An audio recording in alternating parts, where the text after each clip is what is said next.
Alors en attendant que Géraldine vienne, je vous ai dit, on a fait donc le dossier sur les séries dans le monde. Je vais juste vous donner deux ou trois séries qu'on aime bien à l'étranger. Il y a une série qui s'appelle Curator's Corner au British Museum, où les conservateurs du British Museum mettent en valeur certains de leurs objets préférés, parfois avec une dose d'humour. Donc ça, c'est une série de 16 épisodes. Il y a une série qui s'appelle... Alors le Metropolitan a été celui qui s'est lancé plus tôt dans la politique de série. Ils en ont 5 maintenant. La série qui court actuellement, qui est mise en ligne, un épisode qui est mis en ligne tous les 2 semaines, s'appelle Met Collects, sur les nouvelles acquisitions. Avant, il y avait eu The Artist Project, qui consistait à confronter un artiste d'aujourd'hui à l'une des œuvres de la collection du musée. La série a tellement bien marché que la série a donné lieu à un livre qui est publié aux éditions Phaidon, avec le Metropolitan. Il y a eu 127 épisodes. Et l'autre série qui est intéressante, c'est la série du MoMA, actuellement, qui s'appelle Au musée, où le MoMA dévoile ses coulisses chaque semaine. Il y a déjà 29 épisodes qui ont été diffusés. Et toujours au MoMA, il y a une série qui s'appelle How to See, où les commissaires ou conservateurs présentent chacun un artiste ou une œuvre devant l'œuvre en question. Et toujours au MoMA, je voulais vous parler d'une expérience que je trouve très intéressante, qui s'appelle Art Speaks, qui se déroule une fois par mois ou une fois tous les 2 mois, et qui consiste pendant une journée à proposer aux conservateurs du musée de venir, c'est un peu le format TEDx, hein, donc ils ont chacun 7 minutes dans une salle du musée pour présenter une œuvre préférée. Ça dure de 11h à 16h, et ces petites interventions de 7 minutes des conservateurs sont filmées et donnent lieu ensuite à une série vidéo qui est mise en ligne sur le compte YouTube du MoMA ainsi que sur les réseaux sociaux. Et on va parler maintenant d'un dernier point de vue d'un producteur audiovisuel qui travaille beaucoup avec les institutions culturelles. C'est le point de vue d'Olam, représenté par Géraldine. Voilà, c'est Olam Productions. Je suis cofondatrice et associée. Et c'est vrai que nous, on est spécialisés depuis une dizaine d'années dans la création de films culturels, on a appelé ça comme ça. Alors, tout format, il y a des bandes annonces, des contenus plus documentaires, il y a beaucoup de webdocs aussi maintenant. Il y a des projets VR qui se profilent, bon, voilà. Et c'est vrai que nous, on reste attachés à travailler avec le monde culturel et les institutions culturelles et les musées. Donc, il y a certains avec qui on ne travaille pas encore, mais on travaille quand même avec pas mal d'équipes. Et ça se passe bien, on est content de réfléchir à chaque fois à nouveau. Enfin, à chaque fois, c'est un challenge. Une expo, c'est un thème nouveau, un artiste qu'on connaît pas. Et à chaque fois, c'est l'occasion pour nous de trouver une technique, une manière de créer une nouvelle narration. Nous, on parle beaucoup de storytelling ensemble parce qu'on va de plus en plus vers des spots qui ressemblent à des spots publicitaires, il faut dire les choses. Alors évidemment, il y a toujours une touche un peu plus intellectuelle parce que c'est des artistes, mais et qu'on vend pas une paire de Nike. Mais voilà, on commence à vendre des expos voilà. Et du coup, on est dans des démarches d'écriture au départ. Donc, quand on reçoit le brief d'un projet, qui essaye de s'adapter en fait à l'expo, soit en jouant sur le titre, soit en jouant sur le contenu, en essayant d'être dans le dévoilement, la surprise. Voilà, tous les moyens sont bons pour attirer le spectateur, le tenir en haleine sur des formats de plus en plus courts. Donc là, j'ai choisi de vous montrer quelques extraits qui seront plus éloquents que tout ce que je pourrais dire et que vous n'avez peut-être pas tous vu. Enfin, plusieurs extraits, plusieurs films. Ouais, je veux bien. Je veux bien parce que je suis un peu handicapée là. Voilà. Attends, je vais mettre là. Le premier, on va vous le présenter, c'est pour une exposition qui s'appelait L'Ange du Bizarre qui a eu lieu au musée d'Orsay. Voilà, c'était en 2013 et ça a été les premiers, donc ils sont venus nous voir, l'équipe qui est là aussi, et on a pu avoir un échange en plus sur le contenu de l'exposition, la question des droits, parce que c'était une bonne question aussi. Il n'y a pas que la question des crédits, il y a la question de comment on utilise une œuvre et comment on peut la détourner.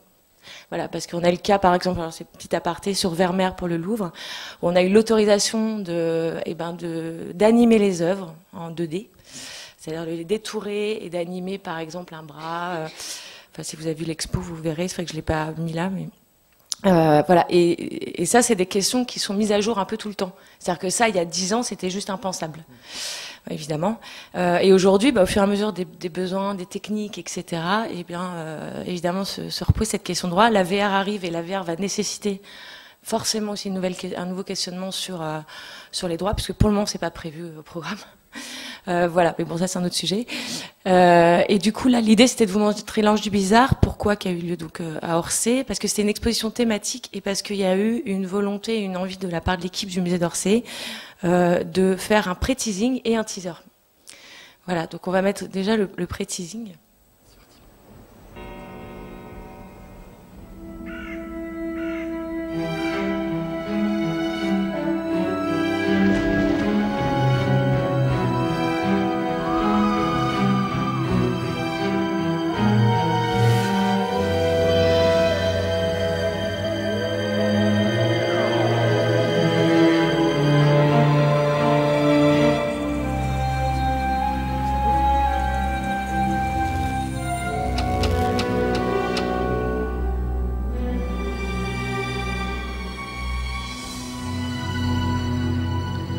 Voilà, donc ça c'est vraiment du pré-teasing, c'est-à-dire le spectateur ne comprend honnêtement pas grand-chose, je pense, à ce qui se passe, mais il se dit tiens, qu'est-ce que c'est?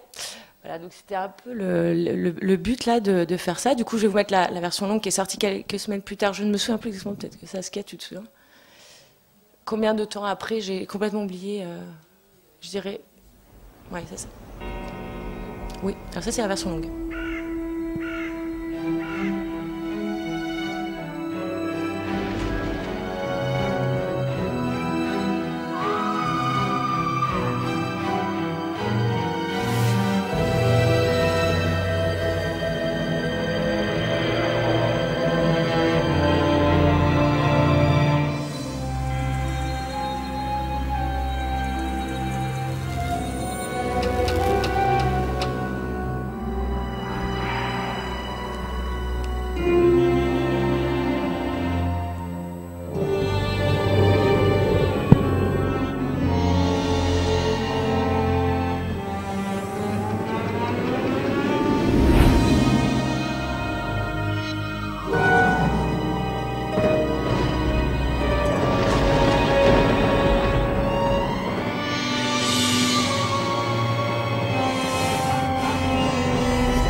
Presque une minute voilà, qui était en 2013 mais qui était déjà court pour l'époque, donc on a encore raccourci. Ce qu'on voit là déjà, c'est la volonté de sortir des narrations habituelles qui étaient utilisées pour présenter des expositions, Là, on raconte une histoire. Ouais, du bon parti pris en fait aussi de montrer ce qu'il y aura dans l'expo, mais en donnant vraiment un vrai regard différent. Il y a là c'est un mélange de prise de vue réelle et donc d'incrustation des œuvres qui ont été détourées et animées. Voilà, donc il y a évidemment un scénario, un storyboard, etc. Aujourd'hui, on le ferait plus court, parce que depuis 2013, évidemment, c'est pour ça que je vous présente dans l'ordre d'avènement des choses, parce qu'au fur et à mesure, en fait, les bandes annonces se sont raccourcies, simplifiées, et sont allées vers des choses de plus en plus teasing. On peut montrer Bohème, en effet. Ou Picasso. Alors Picasso, je montrerai après, parce que c'est plus récent. Voilà, c'est pour montrer plutôt une autre technique de prise de vue.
Je laisse le générique exprès.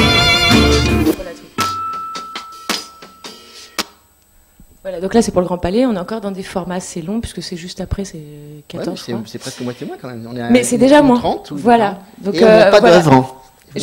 Là pour tout ça, pour vous prouver qu'en fait juste les durées vont se raccourcir, vous le savez tous. Et vous montrez pas d'œuvre. Et là on ne montre pas d'œuvre, parce que c'est une exposition thématique, l'expo s'appelle juste Bohème, et on s'est dit voilà, qu'est-ce qui inspire la Bohème, Montmartre, tiens, bon. Et voilà. Et oui, des fois c'est peut-être plus intéressant auprès du public de ne pas tout montrer, évidemment, bien sûr. Sur l'exposition. Ça oblige à venir, pour le coup. Et ben, ça oblige à venir, ça attise la curiosité, ça met dans une ambiance et un univers. Alors, on ne peut pas toujours, parce que quand c'est une exposition thématique, ça a un sens de le faire comme ça. Quand c'est une exposition, par exemple, on montrera après Picasso, on va voir que c'est un peu décalé, mais on a besoin un petit peu d'exprimer, de montrer au moins l'artiste, quoi. Voilà, je voulais aussi vous dire que là, à chaque fois, c'est des musiques originales à l'image. Je le précise, et je précise que nous, on apprécie en fait de pouvoir avoir cette enveloppe budgétaire auprès des musées avec qui on travaille pour faire travailler un compositeur voilà, qui va nous faire quelque chose de nickel, qu'en effet on n'aura pas entendu partout, qui utilisable sur tous les supports ensuite sans problème de droit. Voilà, exactement. En plus, c'est ça. Alors, parce que oui, alors je fais une petite pause là dans le visionnage. Tout le monde sait qu'aujourd'hui, donc les diffusions sont sur le web, les réseaux sociaux évidemment, mais il y a de plus en plus le cinéma et la télé pour les bandes annonces. Donc, on est dans quand même des multi-formats qu'il faut anticiper dès le début. Je vous dis ça parce que par exemple sur L'Ange du Bizarre, on n'aurait pas pu faire un format télé, je pense, parce qu'il est trop sombre le film en fait. Voilà, et, je pense qu'au niveau lumière, on aurait eu un problème. Et la télé ayant des chartes d'éclairage, par exemple, ou de son plus compliqués. Voilà, qu'est-ce que je peux vous dire? Bon, les histoires de sous-titrage, pas sous-titrage, je crois que tout le monde en a parlé là tout à l'heure. Évidemment, pour Facebook aujourd'hui, on sous-titre, parce que les gens regardent en muet. Le multilingue, on le fait quand on nous le demande, mais c'est pas systématique.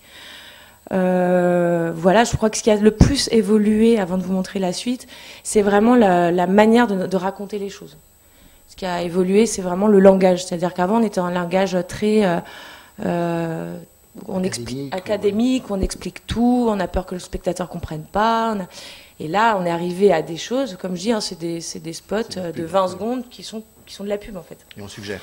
Et on est plus dans la suggestion, ouais, et l'ambiance, en effet. Voilà, après si vous avez des questions. Après j'aurais une question, parce que si je ne la pose pas, de toute façon le public va la poser. On peut regarder Picasso, éventuellement. Alors il y a oui, on va regarder Picasso et ensuite on regardera Bauhaus aussi, parce qu'il est très graphique et que ça change. Voilà, Picasso déjà. Hop.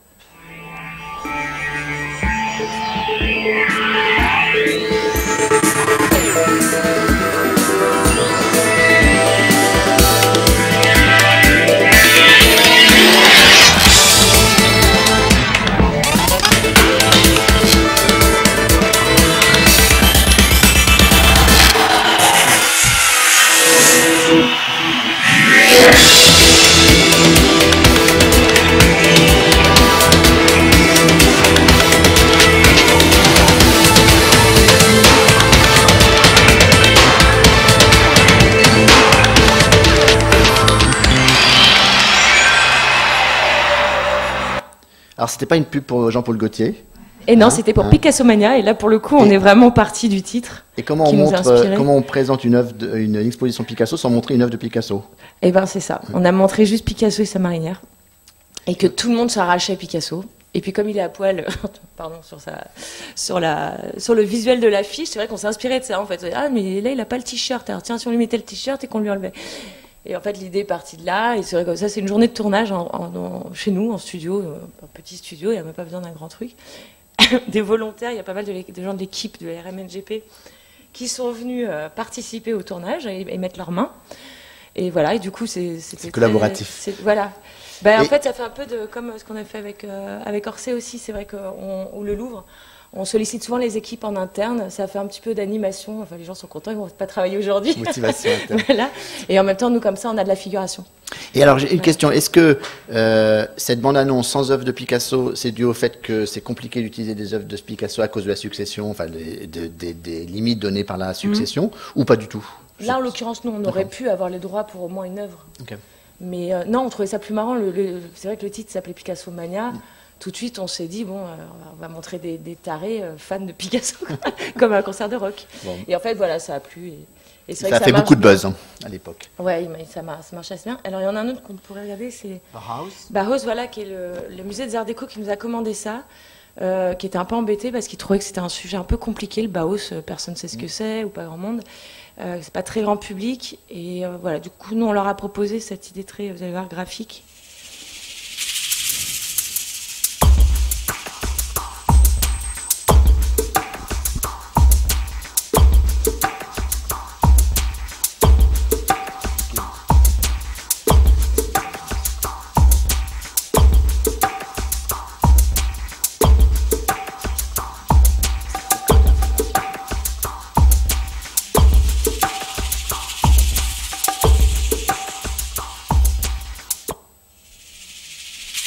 Bon, ça, c'est 30 secondes.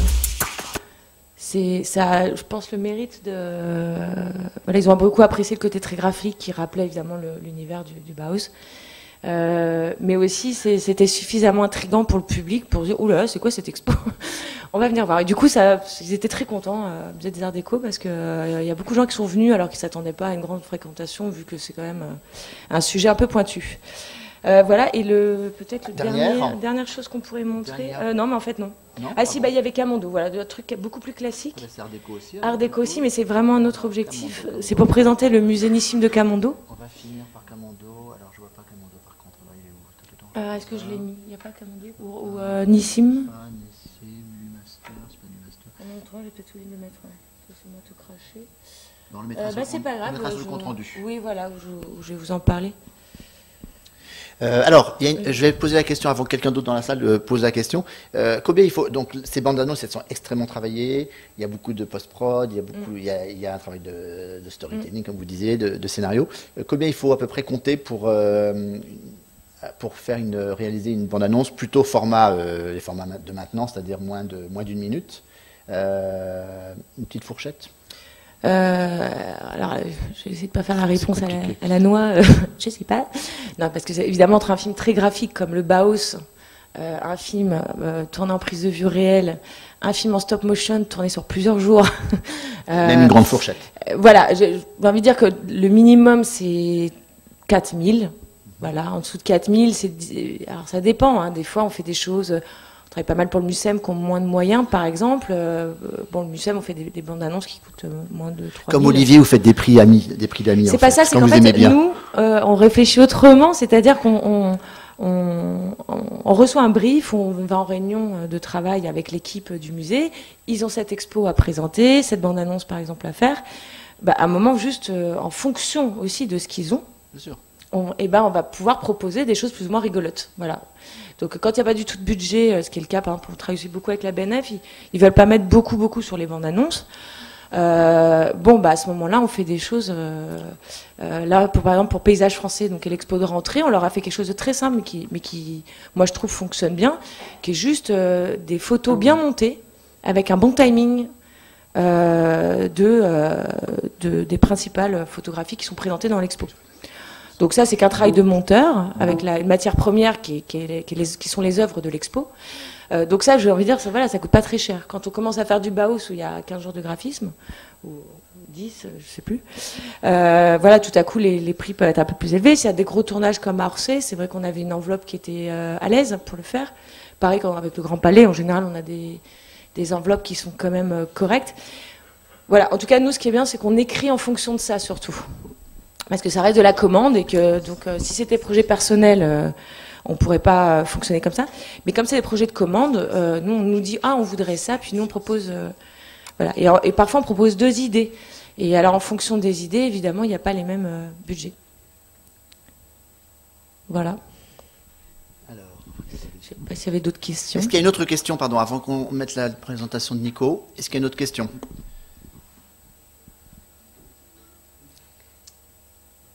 Cité des sciences, pas Clic France. Non, il n'y a pas Clic France, il n'y a pas Cité des sciences.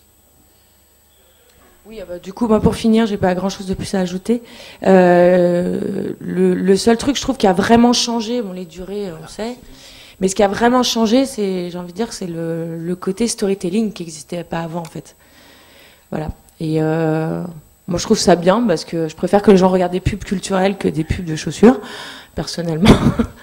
Voilà. Donc, en fait, je trouve ça pas si mal. Et ça brise pas pour autant la créativité. Exactement. Et que je trouve que c'est une très intelligente manière de la part des musées de se positionner, en fait. Voilà.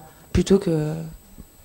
Voilà. Alors, je voulais juste, pour finir, tu as évoqué tout à l'heure le sujet des web-séries, et je crois qu'Olivier l'a évoqué aussi tout à l'heure. Oui. Tu me parlais Oui. de projets... Alors ça, c'est des projets qu'on développe, nous, à Oulam, qui ne sont pas des projets de commande directement, mais qui sont des coproductions qu'on fait avec des musées. Là, en l'occurrence, on développe, et des diffuseurs. On développe un projet de web-série avec Arte, le Louvre, qui s'appelle Delacroix, qui sera tourné au musée Delacroix. Voilà, donc c'est en cours ça de développement, on va dire, et de production. Mais c'est vrai que ça, les web-séries culturelles, c'est quelque chose auquel je pense que les musées devraient tous penser, parce que ça marchera vachement mieux que... Ouais, parce que la pub, tout le monde va s'en lasser aussi, ça va devenir un peu ça risque de devenir quelque chose auquel le public s'habitue. Là, je trouve que faire venir les gens au musée Delacroix en coproduisant une web-série sur Delacroix, fictionnelle, tournée par un jeune réalisateur, etc., produit par des jeunes équipes aussi, machin, je pense que ça peut... Alors, il y a par exemple Studio 4 qui produit une série sur Baudelaire, comme ça. Et toujours sur Arte, avec Arte. Non, c'est Studio 4 qui est en la plateforme de coproduction cette fois. Là, nous, on tente Arte parce qu'on a une possibilité peut-être avec Arte. Si jamais ça ne marche pas avec Arte, on ira voir. Mais ça va être aussi des Netflix et compagnie qui vont s'y mettre à développer vraiment de la web-série culturelle ou de la fiction culturelle, j'ai envie de dire haut de gamme, etc. Et ça, je pense que les musées vont être intéressés aussi par être coproducteurs de tout. Belle perspective. Sachant que sur un projet comme ça, le musée peut être coproducteur, mais en apport en industrie. Là, le Louvre, en fait, nous prête tous les locaux. On a besoin des toiles de Delacroix, évidemment. Donc, on va avoir accès au musée du Louvre pour tourner, pour filmer les toiles. Et tout ça, c'est valorisé, en fait, par le musée du Louvre, qui intervient sur un film qui a plus de 350 000 €. Enfin, une web-série, intervient à 100 000 € quand même. D'accord. Et il peut même amener son COSIP s'il a un peu de COSIP. C'est un COSIP qu'ils ont, en fait. Okay. Ils ont aussi un COSIP. Voilà. Donc COSIP, c'est compte de soutien automatique du CNC. Voilà. Merci beaucoup pour cette histoire de la bande-annonce en quelques étapes. C'était très intéressant.